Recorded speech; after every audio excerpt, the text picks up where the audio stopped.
Hello and welcome to another video about value investing, where we try to estimate the intrinsic value of different companies.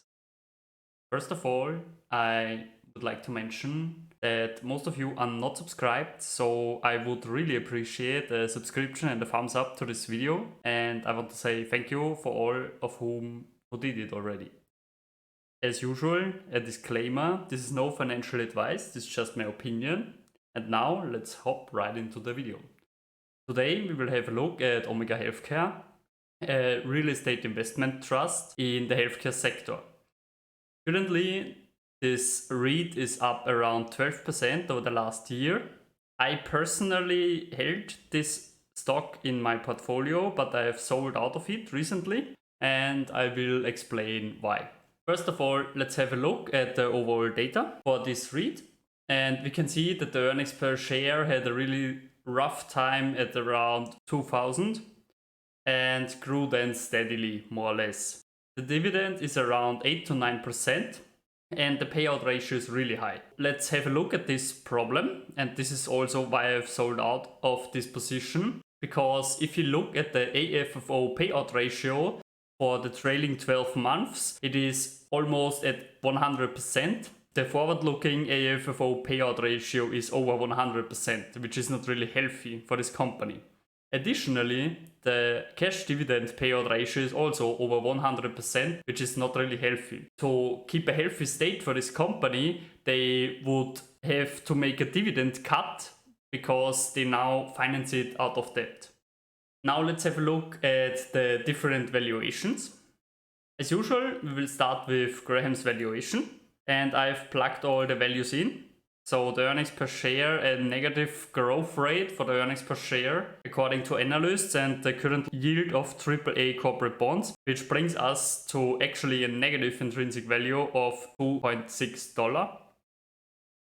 The multiples valuation according to AFFO is done with Medical Properties Trust, Sabra Healthcare, LTC, and also Welltower. This brings an average price to AFFO multiple of around $14. With the AFFO for Omega Healthcare, we get an intrinsic value of $41.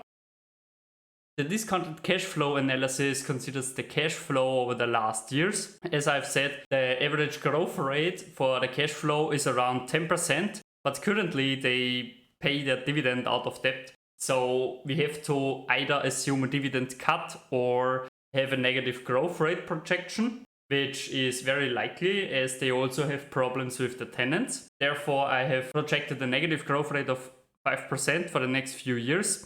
This brings us to the future free cash flows, which are decreasing over time, and also the present value of the future free cash flows. With the sum of the future free cash flows, the cash and cash equivalents, total debt, as well as the outstanding shares, we get an intrinsic value of around $5.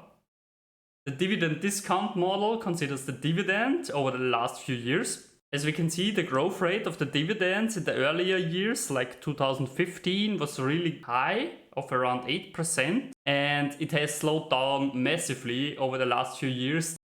I would project a growth rate of 1%, probably 0% would be more realistic, or as said, even a negative growth rate projection when they announce a dividend cut. But assuming a 1% growth rate, we get an intrinsic value of around $36.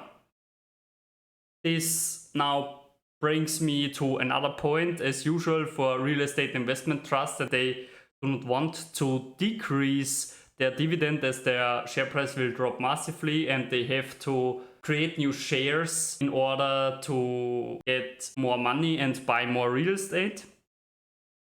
Therefore, it is very normal for a real estate investment trust to get more outstanding shares over time. Considering the unhealthy state, I would rather have a dividend cut than a bankruptcy situation. Now let's have a look at our output tab.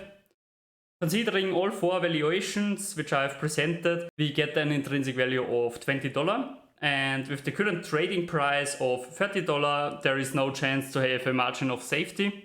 Additionally, with the problems they have with their payout ratio and their tenants, I have decided to leave this position with Omega Healthcare and I've sold out of it.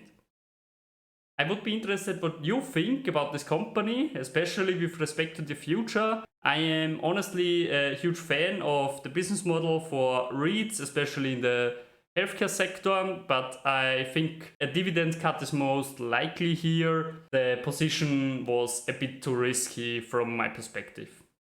Please leave a comment down below. As usual, this is no investment advice, this is just my personal opinion.